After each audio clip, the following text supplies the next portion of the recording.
Olha, por que o nome do Eric veio à tona?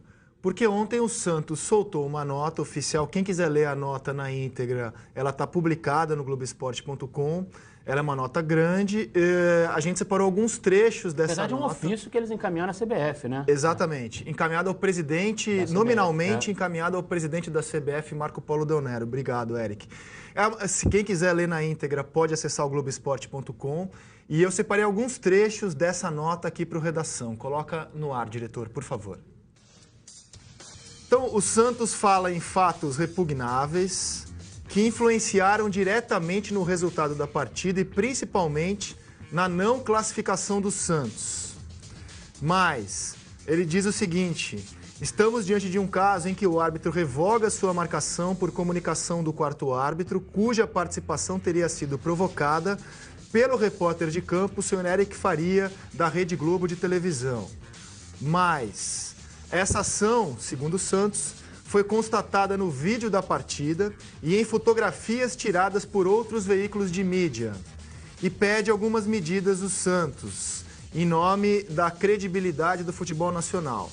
Pede anulação da partida, proibir que repórteres permaneçam na lateral do campo, punir adequadamente a equipe de arbitragem pelo acerto, aí o acerto é meu, né?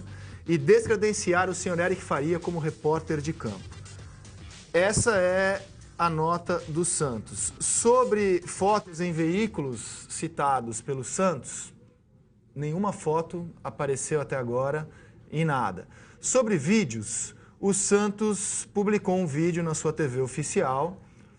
Não sei se é esse vídeo que o Santos alega ter para fazer esse ofício enviado à CBF, e a gente mostra aqui o vídeo que está publicado pela TV oficial do Santos, já que o próprio clube diz ter essa imagem. Vamos dar uma olhada.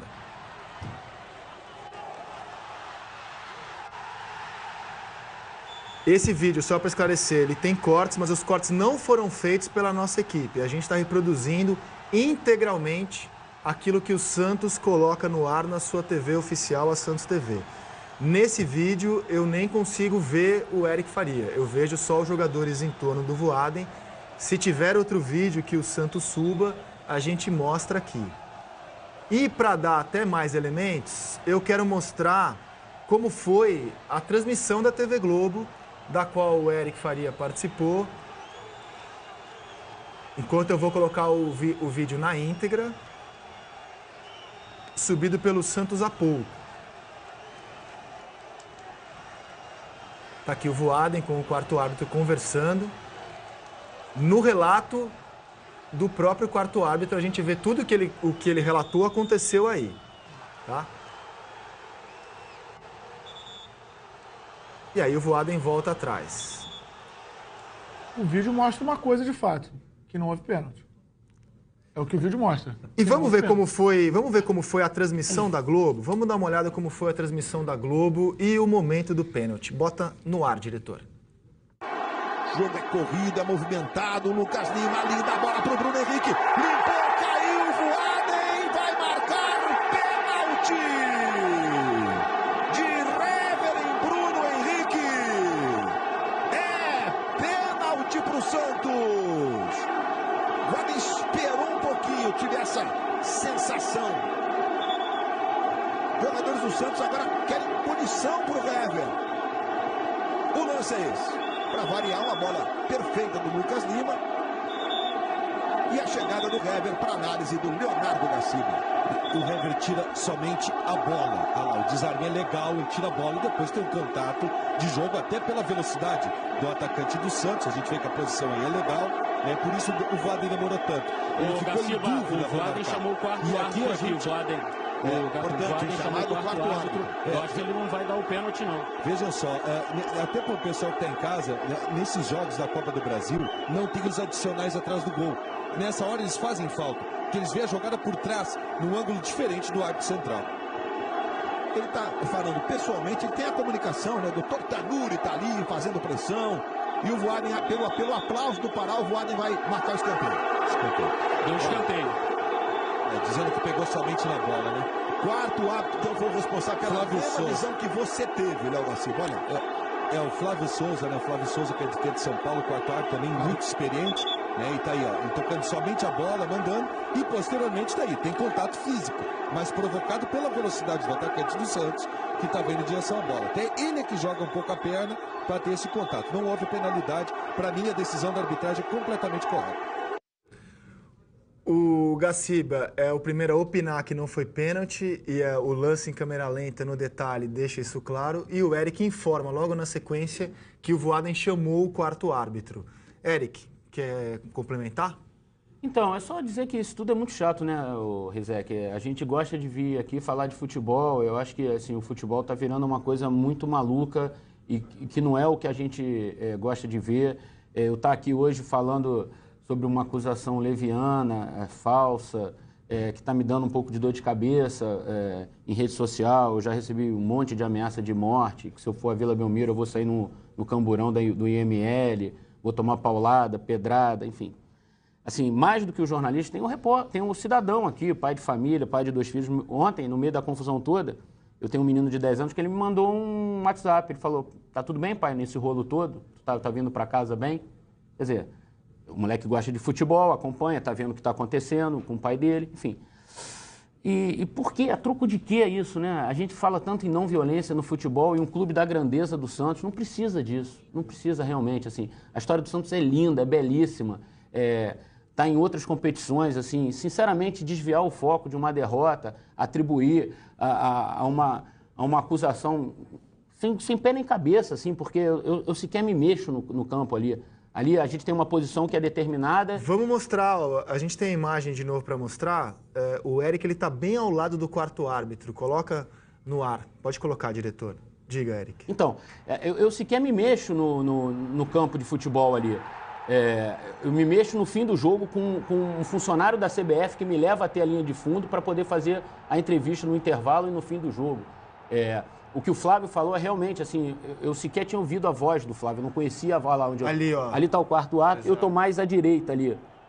Tem um espaçozinho ali, um vão entre o banco e o primeiro camarote ali da Vila, a gente fica ali. Como eu volto a repetir, estávamos eu e o repórter da Fox, o Fernando Caetano, lado a lado. Ele estava até fazendo o jogo sozinho, às vezes ele se movimentava ali pelas áreas técnicas, porque ele precisava cobrir os 2 bancos. Nós estávamos em 2, eu e o Renato Cury, então não houve nem essa necessidade. Dizer que não há diálogo, às vezes a gente, por exemplo, quantas vezes você já viu numa transmissão, eu vou consultar aqui o quarto árbitro para ver se o árbitro vai dar gol contra ou gol do atacante, aqueles lances. Para quem foi o cartão amarelo, tem uma dúvida. A gente vai ali, vem cá, foi cartão para quem? O gol foi contra, não foi? Mas nesse caso, nesse jogo especificamente, eu não dei nem boa noite, porque não houve nem casos de eu precisar consultar o quarto árbitro por alguma razão. Se foi gol contra, se foi cartão amarelo, vermelho, para quem foi e tal. Então, eu não troquei nem boa noite com o Flávio, assim. Eu realmente duvido, desafio que mostre qualquer imagem que comprove que eu falei com o quarto árbitro, assim. Por isso que eu acho que é uma atitude feia do Santos, não precisava disso mesmo, assim. E de certa forma, me expôs a uma situação que, assim, agora eu não vou deixar de ir a jogo de futebol, trabalhar em jogo de futebol. Domingo eu estou escalado, eu vou à Arena do Corinthians fazer o Flamengo e Corinthians normalmente. Eu já estava escalado antes, vou fazer o jogo. Não tem por que eu me esconder, não tem por que eu ter medo de nada, eu não fiz nada. Vou de cabeça erguida fazer o jogo normalmente, entendeu?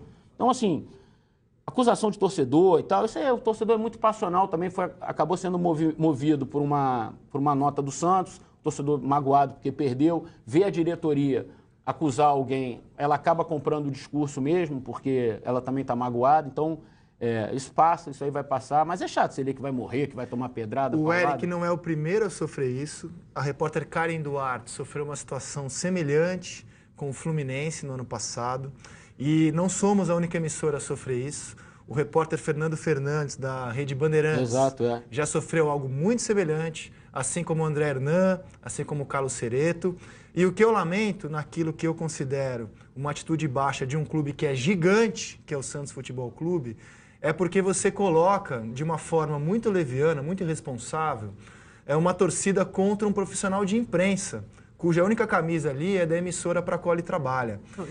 E aí, nesse ambiente de intolerância e de violência no futebol, né, e na sociedade como um todo, eu acho que o Santos podia ter medido um pouco as consequências do que ele fez, porque você coloca em risco, e falo do Santos, falo do Fluminense no ano passado, dos clubes de uma maneira em geral, você coloca em risco a segurança de profissionais que vão ao estádio para trabalhar.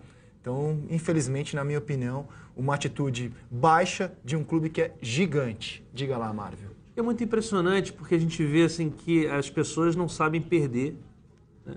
Tem que atribuir a um único lance a eliminação de um jogo de 180 minutos. Você teve jogo na Ilha do Urubu, teve jogo na Vila Belmiro, e de repente um lance você consegue atribuir a um agente completamente externo, que não há nenhuma evidência ali. Você consegue desviar toda a responsabilidade dos jogadores, do técnico, da diretoria e tal, para dar uma resposta à cobrança da torcida. É muito triste isso.